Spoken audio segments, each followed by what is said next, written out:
여러분, 오늘은 언어장애에 대해 깊이 있게 알아보겠습니다. 언어장애는 많은 사람에게 영향을 미치는 중요한 주제입니다. 먼저 언어장애란 무엇인지부터 살펴보겠습니다. 언어장애란 무엇인가요? 언어장애는 말하거나 글을 통해 의사소통하는 능력에 결함이 생기는 상태입니다. 여기에는 어휘, 문장 구조, 그리고 담화라는 세 가지 중요한 요소가 있습니다. 어휘는 우리가 사용하는 단어를 말하고, 문장 구조는 단어들이 어떻게 배열되어 문장을 만드는지, 담화는 이 문장들이 어떻게 연결되어 하나의 이야기가 되는지를 의미합니다. 이러한 언어적 결함은 말하는 것뿐만 아니라 글로 표현하는 것 또는 몸짓 언어로도 나타날 수 있습니다.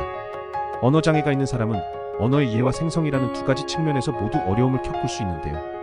이로 인해 언어를 배워 사용하기가 어려워집니다. 언어장애는 크게 두 가지로 나눌 수 있습니다. 첫 번째는 수용성 언어장애입니다. 이 경우 다른 사람이 말하거나 글로 적힌 내용을 이해하는 데 어려움을 겪습니다. 두 번째는 표현성 언어장애로 자신의 생각을 말이나 글로 표현하는 데 어려움이 있는 상태입니다. 사람마다 수용성과 표현성 언어장애의 정도가 다를 수 있는데요. 예를 들어 어떤 사람은 남의 말을 잘 이해하지만 자신의 생각을 말로 표현하는 데 큰 어려움을 느낄 수 있습니다. 언어장애의 주요 특징. 언어장애를 가진 사람들은 어휘와 문법에서 주로 문제가 발생합니다. 이러한 결함은 이야기를 구성하거나 담화를 이해하는 능력에까지 영향을 미칩니다. 이로 인해 일상적인 대화에서 중요한 정보를 전달하거나 논리적으로 이야기를 이어가는 데 어려움을 겪게 됩니다. 예를 들어 언어장애가 있는 아이들은 첫 단어나 문장을 말하는 시기가 또래보다 늦어질 수 있습니다. 또한 사용하는 어휘의 양이 적고 다양한 어휘를 구사하지 못하며 과거 시제와 같은 문법적 오류를 자주 범합니다. 문장 자체도 짧고 단순하게 구성되며 복잡한 문장을 만들기 어려워하는 경향이 있습니다. 언어를 이해하는 능력에도 문제가 나타날 수 있는데 이 부분은 종종 간과되기 쉽습니다. 이유는 아이들이 문맥을 통해 의미를 추측하는 능력이 뛰어나기 때문입니다. 하지만 이렇게 추측에 의존하는 경우 사실상 언어를 이해하는 데 어려움이 있다는 신호일 수 있습니다. 이외에도 새로운 단어를 기억하거나 긴 지시를 따르거나 여러 언어 정보를 반복하는 데도 문제가 발생합니다. 예를 들어 전화번호나 쇼핑 목록과 같은 여러 정보를 기억하는 데 어려움을 느낄 수 있습니다. 또한 이야기나 담화를 구성하는 데에도 어려움이 생길 수 있습니다. 이야기의 중요한 정보를 적절히 전달하지 못하거나 논리적으로 이야기를 설명하는 데 어려움을 느낄 수 있습니다. 이런 문제는 일상적인 대화에서 자신의 생각을 명확하게 표현하는 데 큰 장애가 될 수 있습니다. 언어장애의 진단. 언어장애를 진단하기 위해서는 다양한 평가가 필요합니다. 언어장애를 단순히 언어 사용에 문제가 있다는 이유만으로 진단할 수는 없습니다. 개인의 언어 발달 이력을 검토하고 가정, 학교 또는 직장 같은 다양한 환경에서의 언어 사용을 직접적으로 관찰해야 합니다. 이 과정에서 표준화된 언어 능력 검사를 통해 그 사람의 언어 능력이 해당 연령대의 평균 수준과 비교하여 어떤 상태인지 평가하게 됩니다. 이때 중요한 것은 표현성과 수용성 언어 두 가지 측면을 모두 평가하는 것입니다. 사람에 따라 두 가지 능력의 손상 정도가 다를 수 있기 때문이죠. 예를 들어 어떤 사람은 말을 표현하는 능력이 심각하게 손상되었지만 상대방의 말을 이해하는 능력은 거의 정상에 가까울 수 있습니다. 반대로 남의 말을 이해하는 데 문제가 있지만 자신의 생각을 표현하는 데는 상대적으로 더 뛰어날 수도 있습니다. 이러한 차이를 파악하기 위해서는 두 가지 측면을 모두 평가해야 합니다. 이러한 언어 능력을 평가할 때는 학업적 성취, 직업적 수행, 사회적 상호작용 등에 미치는 영향을 종합적으로 고려해야 합니다. 즉, 언어장애가 그 사람의 일상생활에 어느 정도 영향을 미치고 있는지를 평가해야 하죠. 이 과정에서 표준화된 검사의 점수를 통해 보다 객관적으로 그 사람의 언어 능력을 평가할 수 있습니다. 언어장애의 가족력과 특징. 언어장애는 종종 가족력과 연관이 있습니다.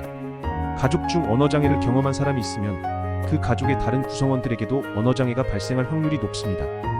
이로 인해 언어 능력 발달에 유전적 요소가 영향을 미친다는 것을 알 수 있죠. 언어장애가 있는 아이들은 자신의 언어적 한계를 인지하고 이를 극복하려는 행동을 보이기도 합니다. 예를 들어 이러한 아이들은 말을 아끼거나 수줍어하는 것처럼 보일 수 있습니다. 이는 자신의 언어적 결함을 알고 나서 말하기를 꺼려하는 행동일 수 있습니다. 또한 가족이나 친한 사람들과만 의사소통하려고 하고 새로운 사람들과 대화하는 상황을 피하려는 경향도 보일 수 있습니다. 이러한 사회적 행동 양상은 언어장애를 직접적으로 진단할 기준은 아니지만 지속적으로 나타난다면 언어장애를 평가할 필요가 있다는 신호로 작용할 수 있습니다. 특히 표현성 언어장애가 있는 경우 말소리 장애가 함께 나타날 가능성도 크기 때문에 종합적인 언어 평가가 더욱 중요합니다. 언어 발달과 경과. 언어 발달은 보통 유아기부터 시작해서 청소년기까지 이어지며 성인 수준의 언어 능력에 도달하게 됩니다. 이 과정에서 소리, 단어, 문법, 담화 기술 등 다양한 언어 영역이 점진적으로 발달합니다. 언어장애는 이러한 언어 발달 과정의 초기 단계에서 나타나며 시간이 지나면서도 지속되는 경향이 있습니다. 초기 언어 발달 단계에서는 아이들 간의 개인차가 큽니다. 그러나 4세 이후에는 언어 능력이 안정적으로 자리 잡게 됩니다. 이때부터는 언어 능력을 평가하면 이후의 언어 발달 결과를 보다 정확하게 예측할 수 있습니다. 4세 이후에 언어장애로 진단된 경우 시간이 지나면서 특정한 언어적 강점과 약점이 변화할 수는 있지만 대부분의 경우 장애가 지속될 가능성이 큽니다. 위험 및 예후 인자. 언어장애 위험 요소로는 유전적 요소와 생리적 요소가 있습니다. 언어장애는 유전적 경향이 강한 것으로 알려져 있으며 가족 중에 언어 결함이 있는 사람이 있을 경우 그 가족의 다른 구성원에게서도 언어장애가 나타날 확률이 높습니다. 수용성 언어 능력에 결함이 있는 경우 예후가 더 나쁩니다. 수용성 언어 장애는 치료가 어렵고 특히 글을 읽고 이해하는 데 있어 어려움을 겪는 경우가 많습니다.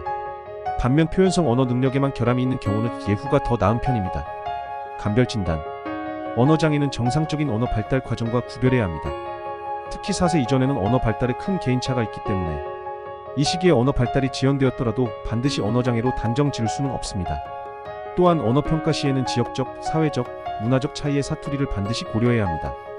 또한 언어장애는 청각장애나 감각 손상과도 감별해야 합니다. 언어 결함이 청각 손상과 관련이 있을 수 있기 때문에 이러한 문제를 먼저 제외해야 합니다. 만약 언어 결함이 청각 손상보다 더 심하게 나타난다면 언어장애로 진단할 수 있습니다. 또 다른 감별 대상은 지적장애, 지적발달장애입니다. 지적장애에서도 언어 발달 지연이 흔히 나타나므로 언어 결함이 지적장애로 인한 것인지 아니면 별도의 언어장애인지 구분해야 합니다. 여러분, 오늘 언어장애에 대해 알아본 내용을 통해 이 장애가 단순한 의사소통의 어려움을 넘어서 학습과 사회적 상호작용에도 큰 영향을 미친다는 점을 이해하셨을 것입니다. 조기 진단과 치료가 중요하다는 점을 기억하시기 바랍니다.